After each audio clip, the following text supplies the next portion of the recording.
again. It's a little bit like the English re. So punajati is again birth. And that's in the sutras, in some of the sutras? I think it comes in Dhammapada. Dukkha jati puna puna. Yeah, but Dhammapada, I always think it's a little dodgy. You know what? Wait, you're trying to undermine 2,400. No, A little dodgy. I don't know. But in the Sutta Pitaka, do you find that? I would have to do a search for it. Okay. But one does have very commonly punabhava. Punabhava means repeated existence. Yes. Yeah. Or repeated becoming again and again.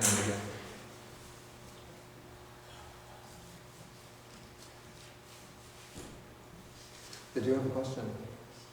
John? Maybe later. It's more depending on origination. Okay. Any other question? Okay. Did you? Okay, then we'll go on with the formula.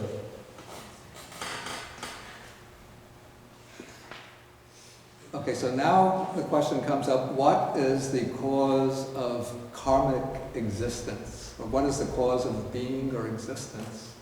And then the answer that we find in the formula of dependent origination, it's in Pali upadana, which means literally taking up, or translated as clinging or grasping. And so it's through our clinging or grasping that we create fresh karma.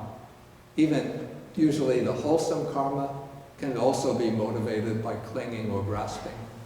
Because people grasp to pleasant results, then they'll engage in wholesome karma.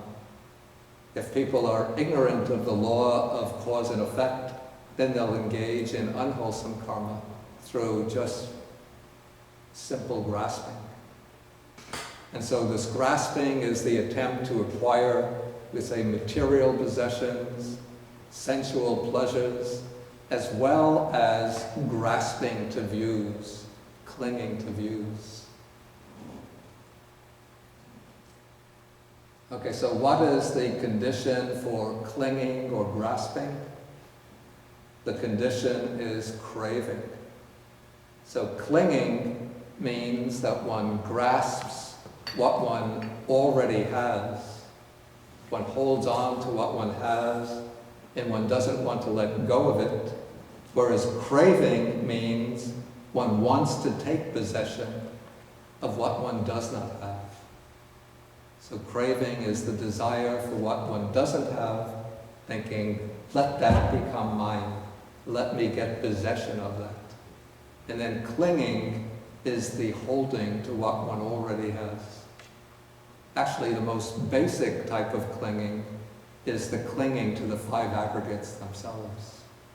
And so we cling, throughout our life, we cling to these five aggregates, and we do all types of activities, karmic activities. And then at death, this clinging is not yet finished. And so when this body no longer can support the process of consciousness, the body falls away, but that clinging is still present within consciousness, and so it grasps on to another life form. In other words, some physical organism which is just beginning to develop. And in this way, the stream of consciousness connects to that physical organism and arises again in the form of a new living being. Okay, so the condition for this clinging is craving. The craving for sense pleasures, the craving to go on experiencing, enjoying, existing in some form or another. Okay, so what is the condition for this craving? The condition is feeling. We experience feeling through the eye, ear, nose, tongue, body, and mind, and that the pleasant feelings trigger a craving for more experience of pleasant feeling. We want to go on experiencing the same pleasures again and again. And painful feelings trigger a craving to escape from those unpleasant feelings, usually by pursuing more pleasant feelings.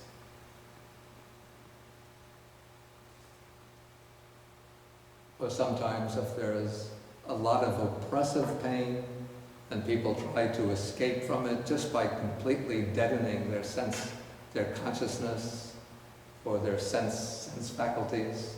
So people use alcohol and drugs when they have a lot of problems, just to escape, by making the mind or consciousness almost catatonic. Okay, so feeling is the condition for craving. So what is the condition for feeling? Contact. We make contact with objects, and the contact sparks feeling. How do we make contact with objects? Through the 6 sense bases, which are the 6 sense faculties: eye, ear, nose, tongue, body, and then the faculty of thought or mind. Okay, how do these 6 sense faculties arise and develop? What is their condition? Here the text says, I actually like the Pali better than any translation, Nama-Rupa.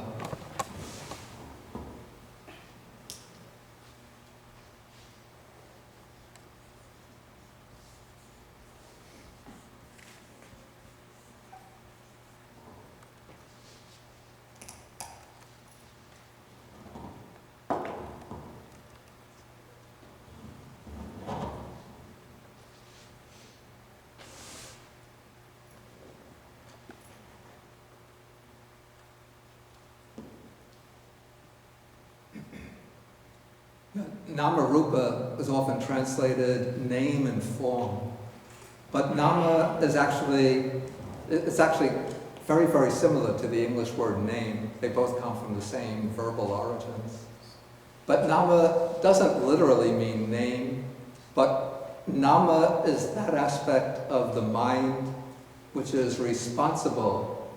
The way I explained it, it's that aspect of the mind which is responsible for organizing the world into a kind of systematic whole, that which assigns names and concepts to things, that which creates meaning. And so the constituents of Nama are basically feeling, perception, volitional activities. And so it's through feeling that we differentiate the things in the world between what is agreeable and disagreeable. Through perception, we're able to label things, to distinguish, to assign concepts to things. And it's through our volitional activities, or our disposition towards volitional activities, that we use things and that things have purposes, applications. So it's volition that makes the world instrumental in serving our purposes. And then all of this becomes the basis for our naming activities. So that's why the mental side is called Nama, name. And then the bodily or physical side of experience is Rupa, or form.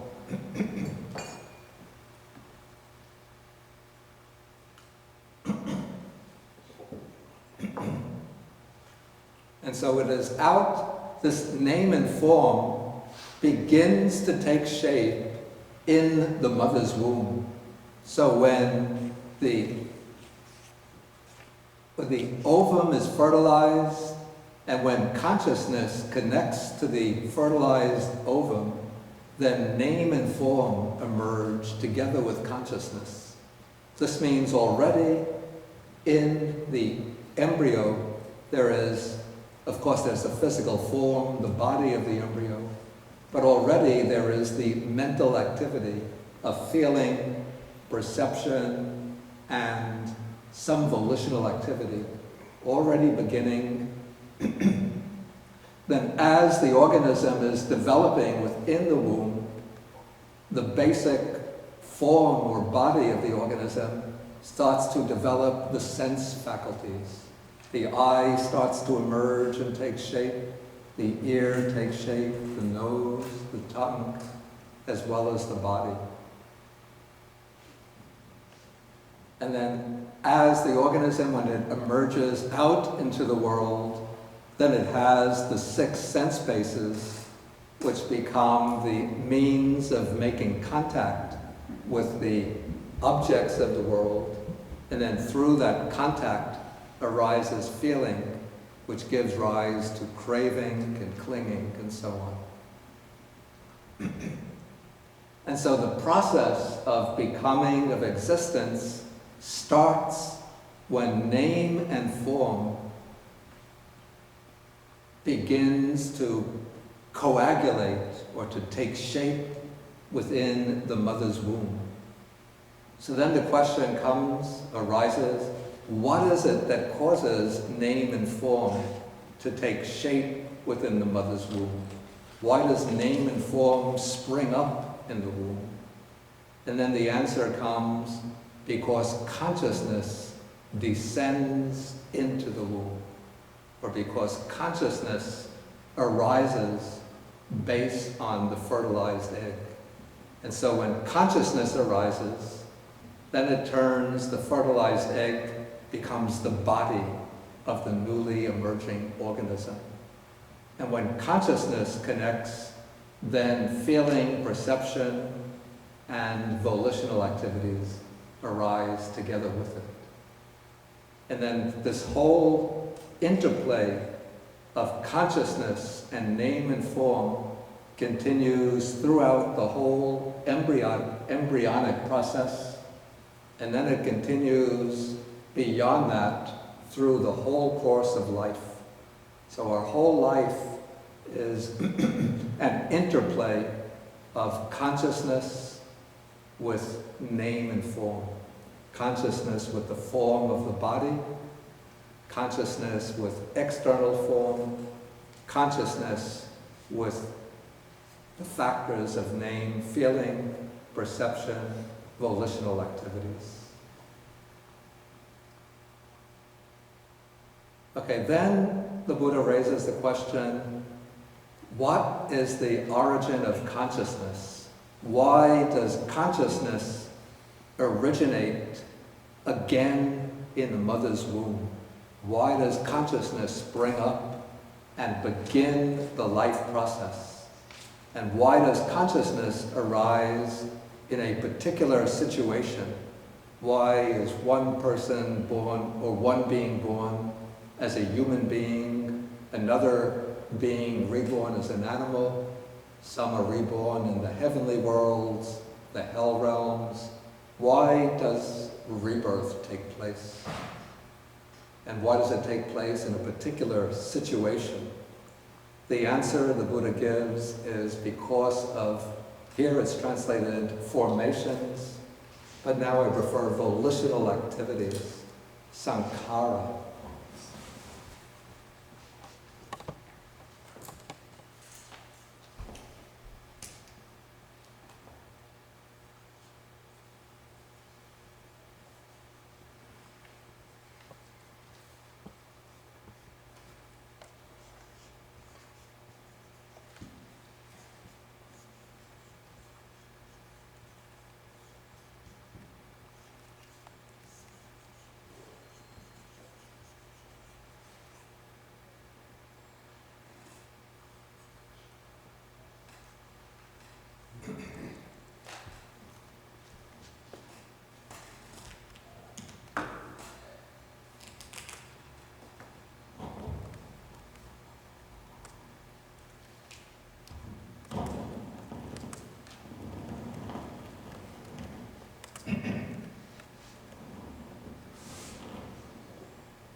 Okay, the word that's translated sankhara, the Pali word is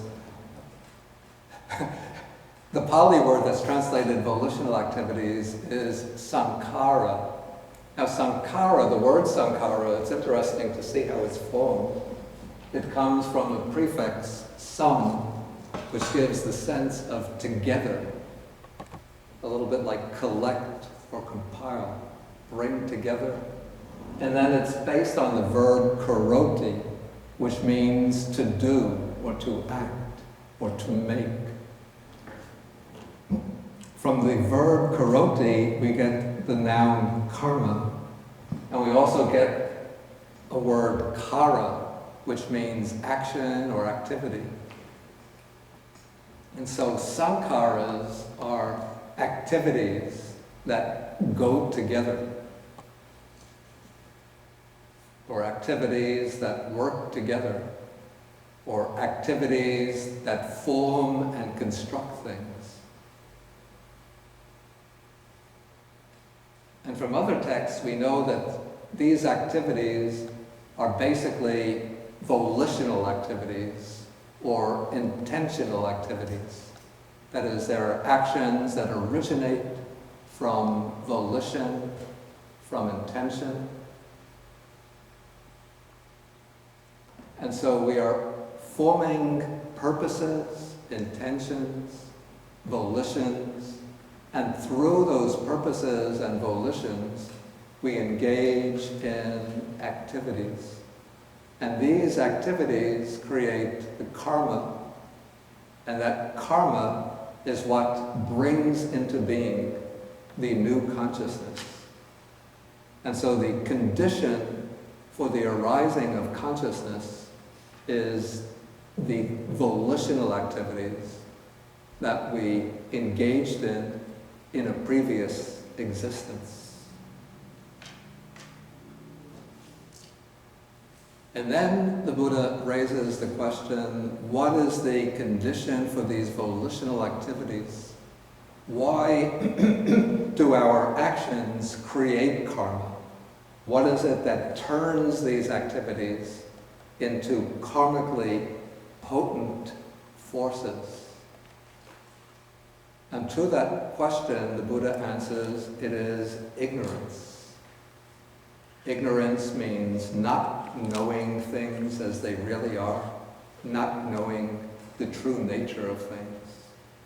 And so because of this ignorance, we engage in various activities, sometimes unwholesome activities, sometimes wholesome activities. These unwholesome and wholesome activities create karma. That karma brings consciousness into a particular realm of existence. In the new life, when consciousness arises, it brings along with it name and form, the body, and the other mental factors. Out of this initial name and form, there emerge the 6 sense bases. Through the 6 sense bases, we make contact with the world. This contact gives rise to feeling. The feeling creates more craving. Through the craving, we acquire things and cling to them. Through our clinging activities, we create more karma, which brings into being a new existence. And that new existence begins with birth and ends with old age and death. And so that is the way the 12 factors hang together in sequence. I'm going to deal further with them next week, but now I'll just ask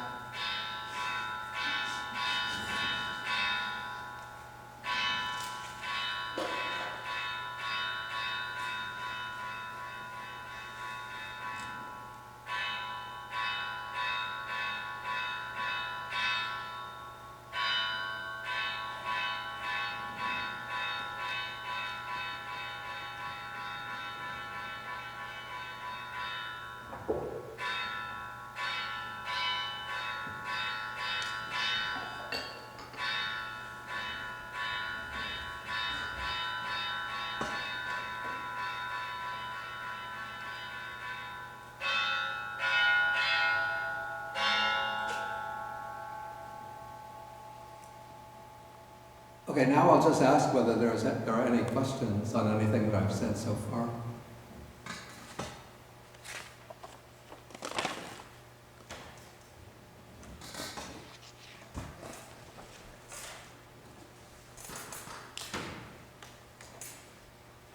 Just have a quick look.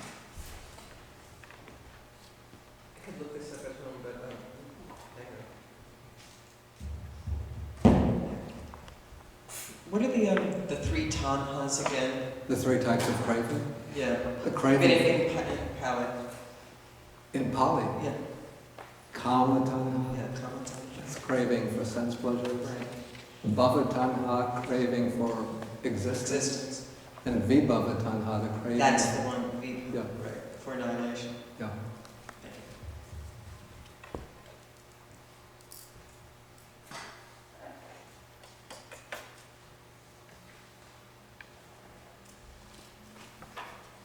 Any questions?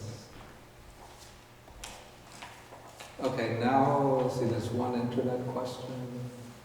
Are subconscious choices karma formation, since they are not intentional, but still driven by craving or aversion? I mean, the Buddhist texts don't really speak about subconscious choices, but what we would say is that according to Buddhism, the mind occurs very, very quickly. So what at a course level we would call as subconscious, but according to the Buddhist way of looking at it, these are actually accompanied by consciousness, but they're just occurring so quickly that they don't really register very clearly on our grosser level of consciousness. You know, like let's take an example, a grosser example. Somebody is a trained pianist, and so they're playing maybe a piece of music on the piano.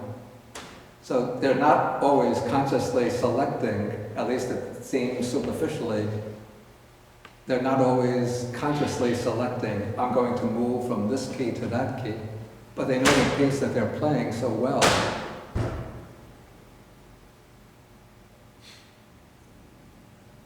They know the piece they're playing so well that they can just go through it very quickly. And yet each note that they press is accompanied by a conscious intention.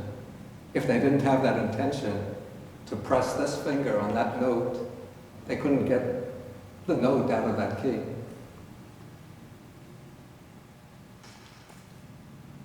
Similarly,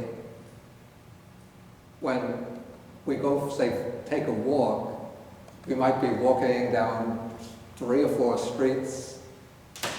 We're never aware that we're lifting our foot and putting it down. Maybe I'm thinking about what I'm going to say in the lecture this morning, or I'm thinking about something that I've been working on. And so I might take a walk, complete circle around the monastery, and I've never been aware consciously, I say I'm not consciously aware of taking a single step, unless there's something like maybe a branch on the road or some uneven space on the road, then I have to pause and consciously take the step. But otherwise I'm lost in thought, but I'm walking a 20-minute walk around the monastery. But in fact, if we really examine how the mind is working, one would see that every time I take a step, there is the intention to take that step. But the intention just goes so quickly that it doesn't register on my surface consciousness. But I'm still taking that step consciously. This is why one of the exercises in meditation is to do the walking meditation so that every step one is taking, one is doing with full awareness. Then one sees that every step, right step, left step, right step, left step, every step takes place through conscious intention. Correct? And then somebody might be sitting and doing some knitting. This is crochet, Walter. You call it crochet? This is crochet. Yeah. 2 needles knitted. This is crochet. And then she's listening to a lecture. And she's not paying much attention to the crochet work because she's completely absorbed in the lecture. But she knows how to do the crochet work so well. It just goes automatically. So that within the space of one lecture she can knit the whole sweater or shawl. This is just going to be a throw for bed. Or meditation from when it's cold. But if you give me the crochet needles, then instruct me how to do crochet. I have to do every one with conscious intention. Oh yeah, like I taught people knitting. And they have to do it with everything. Yeah, it's eventually it gets effortless and whatever, but at first it's really hard and you really have to concentrate on every little bit, every little minutiae thing of how to really control. There's a lot of things, subtle things you can do with your fingers to control the thread. Eventually you don't think about it, you just do it. But when you teach people, you give them the hints. It's hard because the hands don't want to do it at first. Okay, we will stop now for the lunch break. And I'm going to continue the sutta next week. There's a retreat here in the morning, but and I think there'll be the class here in the morning. I want to encourage you to come for the retreat, but I won't have a class. Are you going to have a class or not? No, I want to have the class. You also want us to come to the retreat. Excuse me? You also want us to come to the retreat. I just suggested how to do this. I'm going on that retreat. Excuse me? Is that the meditation retreat?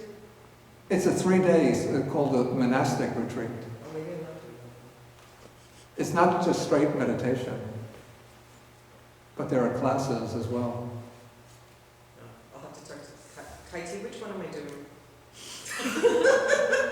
We talk later. Did you register? No, right? I was thinking you were taking the meditation. The meditation one, yeah, I registered. It's on. Okay, we'll skip next week, then we'll take the next class on the 9th. Oh, by the way, we can have class in the library. Yeah, that's it. Or, Okay, but I'm just thinking if I say to people, come for the... Anyway, okay, we'll have the class in the library. If you come for the retreat, you can choose either to come for the morning talk that belongs to the retreat or to my class. Sometimes you have to have like a 2-ring circus. But don't they have a class in the library also? Regular class there? Yep. It won't be next week, because they're having that class today.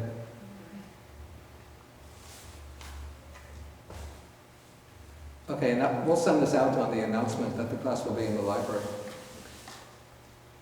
Okay, so we'll end now with the sharing of the merits, and then we'll come back after the lunch for a little discussion.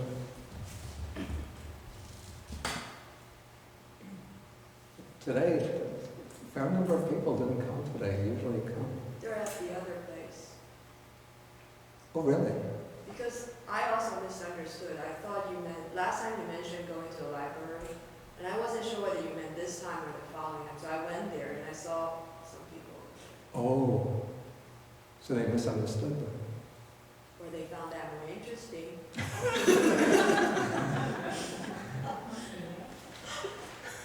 Maybe so. Okay, so we end with the sharing of the merits. Akasata chabumata deva naga mahidika punyanta anumodita chiram rakantu sasana.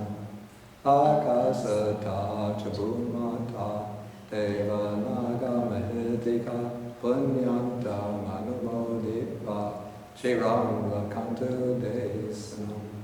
Akasata chabumata Deva Naga Mahedika Punyantang Anumoditva Chiram Rakantu Mam Param Etavatacham Hehi Sampadam Punya Sampadam Sabbe Devanumodantu Sabba Sampati Siddhya Etavatacham Hehi Sampadam Punya Sampadam Sabbe Bhutanumodantu Sabba Sampati Siddhya Etavatacham Hehi Sampadam Punya Sampadam Sabbe Satanumodantu Sabba Sampati Siddhya Bhavagopadaya Vichetato Etantare Satakayo Papanna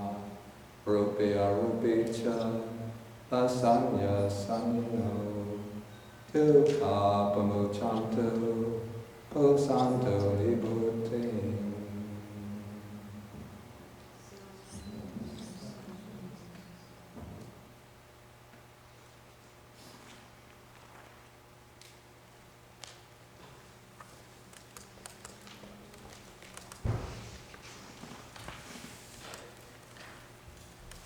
Okay, please stand.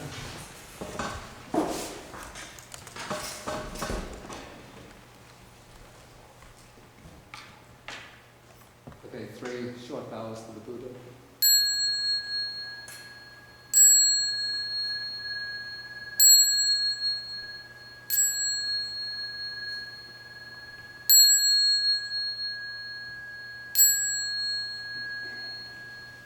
Out of Bante. Oh, by the way, this is a booklet